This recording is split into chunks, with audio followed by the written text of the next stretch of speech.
আসসালামু আলাইকুম। নিউজ 24 বিকেলের খবরে সবাইকে স্বাগত। শুরুতেই শিরোনামগুলো শুনে আসি একবার। বাংলাদেশে পরকীয়ার প্রভাবে বন্ধ হতে যাচ্ছে গাভীর দুগ্ধদান। বাঙালি এক আজব প্রাণ, 3 বছরের ছেলের সাথে 7 বছরের মেয়ে পালাত। সারা জীবন সংসার করেও সুখ পাননি বাঙালি নারী। ভালো পরীক্ষা দেওয়ার পরেও রেজাল্ট পাননি তাহসিন। এবারে বিস্তারিত। বাংলাদেশে পরকীয়ার প্রভাবে সংসারের পাশাপাশি নষ্ট হতে যাচ্ছে গবাদি খাত। এতে বিশ্লেষকরা মনে করছেন গাভীগুলো পরকীয়াতে জড়িয়ে পড়ছে।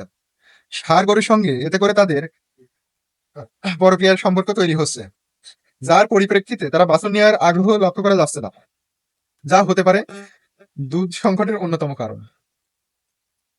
এদিকে এক অন্ধ তদন্ত কমিটির প্রতিবেদনে উঠে এসেছে বাঙালি এক আজব প্রাণী।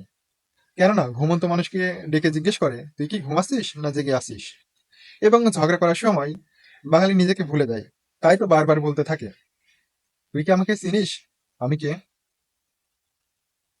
নাম না জানা এক 7 বছরের মেয়ের সঙ্গে 3 বছরের ছেলে পালিয়েছে। এই ঘটনাটি ছেলের সুন্নতে খাতনার 15 দিনের মাথায় হলেও এখনো খোঁজ মেলেনি এই দম্পতি কোথায় আছে।